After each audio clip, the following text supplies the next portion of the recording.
Hi ladies, I am here with a quick tutorial. It's not going to be very long, but I had recently shown some embellished index cards, and the index cards I am using are these heavyweight ruled index cards that I picked up at Walmart for like 89 cents or 98 cents. They're not very expensive, but they are thick like a regular cardstock. They're not thin like regular ones. So I think it's the couple of videos down, I showed these embellished ones that I have made using Tim Holtz ephemera packs and stuff. So I had one of my followers, I believe it was Samantha, asked me if I could do a tutorial and show how I made them. I posted a link below of the lady I saw do hers, but I don't know if she did her backgrounds the same way or not. I just showed the embellishment part. So I'm going to really quickly show. I used my Distress Oxide sprays, and I have a lot of colors, but I usually only use like 3 colors at a time so that the colors don't get all mudded together. And then I use a little bit of gesso over the top, and then when it's all dry, I stamp it just randomly. So I am just gonna, it takes a couple of steps to complete it because you have to wait for it to dry, or you have to use a heat tool to inspire it to dry, which I do have a heat tool, so I might speed it up a little bit, but the sound is, like running a blow dryer. So I don't know how you guys want to do that, but I'm going to show how I create my backgrounds. It's super easy. Like I said, I usually picked 3 colors in the color scheme that I think I will use most, since I knew I was going to do this style with the bugs and the butterflies and the beetles and stuff. I stuck with kind of neutral colors. But you can really do it any colors you want, any colors of sprays. If you don't have oxide sprays, that's fine. You can also do this same exact method with an ink pad. And how you would do it with the ink pad, I'll show you. I have some couple of little ink pads, and I'll show you how you could do it. So what I do to start off is I just choose one color. I'm going to start off with the brown, and this is called Vintage Photo. And I don't spray it on. I just take the nozzle out and put a few drips of color on there, and then I spray it with my water bottle. This is just a water bottle with water in it, nothing special. And then I want to keep the lined side undone so I could use it to write on the back if I wanted to. So I'm going to decorate the front, which is technically the back, and I'm just going to dip my card in my color like that. And as you can see, it moves and it flows a little bit, which is fine. And I'm just going to dip it in there. It's kind of random, but that's how I like to do it. It's just random. There's no wrong or right way to do it. And I like to do a few cards at a time since I have extra, ink on there. I don't want to waste it. If you don't want to dip the card in there, you can certainly tip it over and put the block. And this is just acrylic block for like rubber stamps. And then I have a baby wipe here. And I'm just going to wipe off my block. So if you don't have oxide sprays, that's fine. You can actually just use an ink pad and you just smudge the ink on there like so. Is that showing?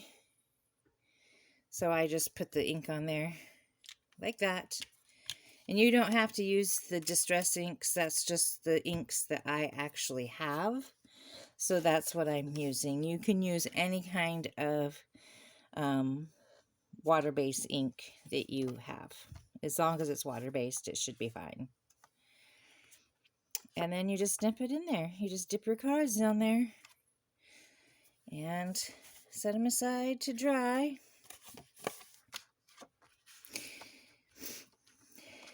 And some people like to have their cards or their inks dry completely before adding the next color. I personally, I don't care. I like the way that the ink kind of flows together, as long as you're not getting like a whole bunch of different colors turning to mud. You'll be fine to add them before they're dry. And that's it. That's how I make my backgrounds. There's no really right or wrong way to do it. It is kind of messy, but you know, it's okay. I liked messy projects sometimes. And I'm going to do a little bit of red because I probably will use these. So this one's called Fired Brick. The gray that I used is called Ice Spruce.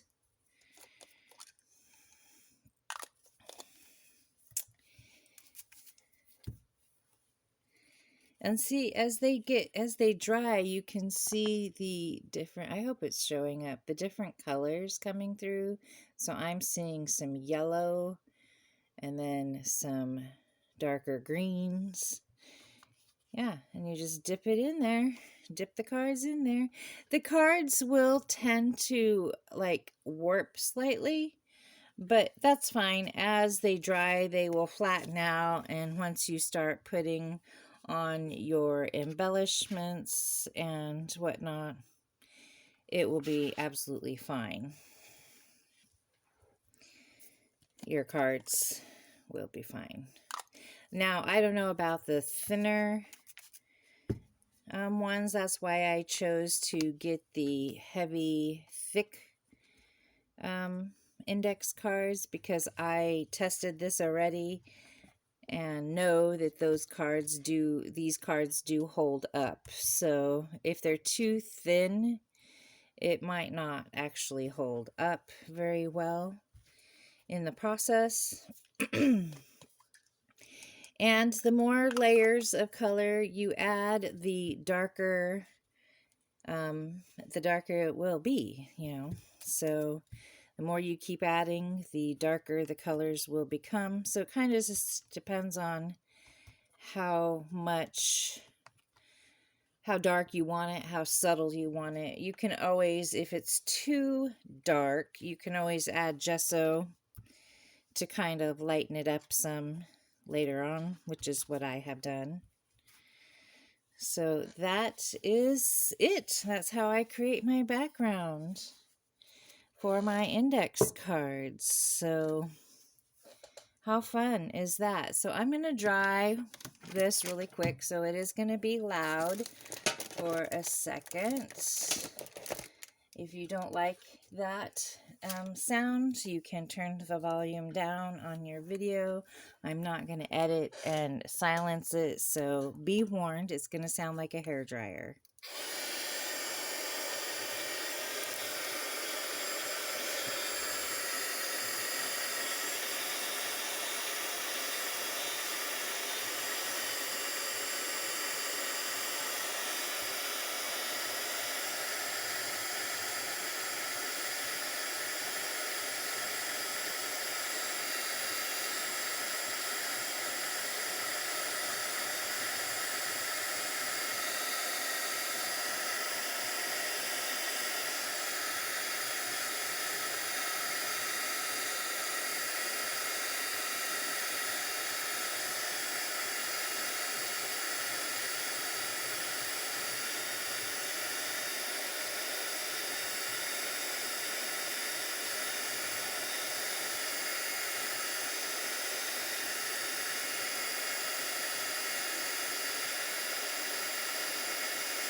Okay, so my cards are fairly dry. Now I dried them with my heat tool. You can use a heat tool, you can use a regular tool. My heat tool is an embossing tool as well. And so, yeah, I just use it for a dryer as well. So I am going to put a little bit of gesso. I got this big bottle of gesso, I believe, from Michael's. It's nothing fancy. I used a coupon for it. I don't remember how much it costs. I've had it for quite some time, but it's just a basic acrylic gesso. And I again take my block that I have here, and I just squeeze a little bit of the gesso on there like that. And I take my card and my finger, because I like to get messy, and I just rub on some gesso. I don't want to cover up all of the card. I just want there to be some lighter spots in the card. So that's it. I just leave it like that. And this just kind of mutes out the background a little bit and makes it more, I don't know, blended or something, so that you have more like white area of your cards. So that is what I am doing with the gesso. I am creating it to be a background. You can totally skip this step if you want. If you don't have any gesso and you don't want it muted, you do not have to do this part. I personally like it, and I happen to have the gesso on hand. But, you know, they're cute just like this. You don't have to put the gesso on them. I just like it, so I do that step. So it's your personal preference, whether you do or you don't. How much gesso you add is completely up to you. Because I'm going to embellish them and use them as a background, I prefer it. It just seems like it blends it more to me anyways. So, and then I'm just using a baby wipe to wipe off my finger. And again, you can let it air dry if you want, or you can dry it with a dryer. I'm going to use this dryer real quick so that I can show you the stamping portion of it.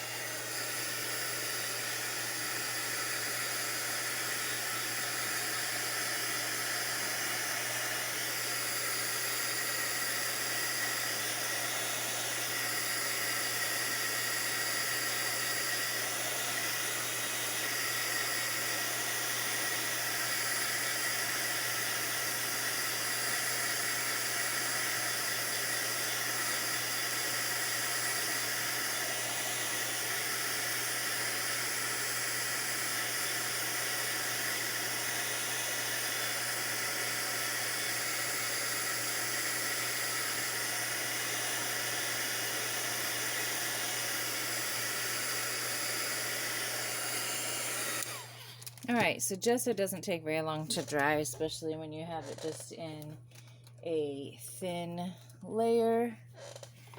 Let's see if I can find my... So for the stamping part, I'm using a dyed ink pad by Ranger. It's an all-purpose ink stamping pad. It's just what I have on hand, and I am going to do it in black. And I have a couple of different like background stamps. I have this one that is music notes. I have this one that is script. I have this one that is brick. And it really doesn't matter what kind of stamps you use. These were just some background stamps that I had purchased on Amazon. So, you know, whatever stamps you have that you want as a background stamp. And I don't use a block, I just ink it because it's going to be really random stamping. And I just ink up it some, and I just randomly stamp just like that. It doesn't have to be straight. It doesn't have to be perfect. It's just very random.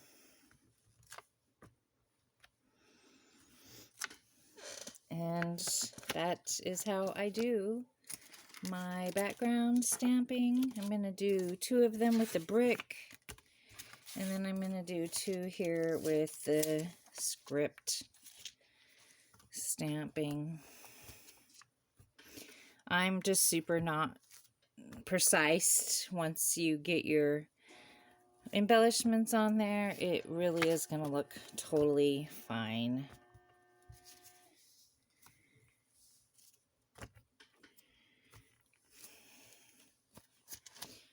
Alrighty, so that is my stamping on there.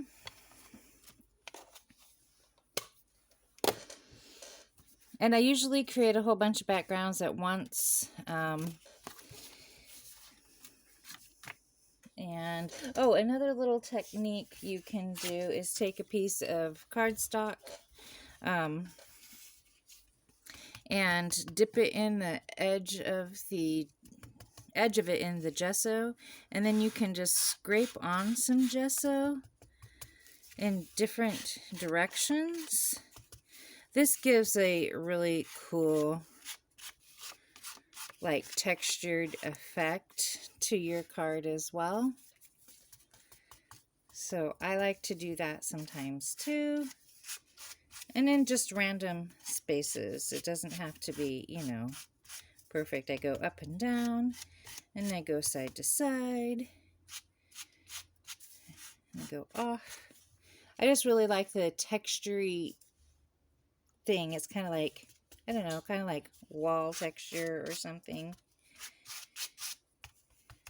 Kind of, I don't know. I don't know what this technique is called. Before I started doing paper crafts, I was really into mixed media. If you go back in my YouTube, like 2 years ago, I was actually on a design team for mixed media. So I learned a lot of techniques back then when I was on that design team. So that's, you know, just some fun techniques that I learned along the way. And then I'm just going to take my ink pad. This is just a vintage photo oxide pad. And I am just going to simply ink around the edge of my card like that. And I'll go all around all the edges, and ta-da! You're done. So this is, you know, how I create my backgrounds. I hope that I shared some techniques that you haven't tried and that you will give it a try. Thank you so much. Have a great day.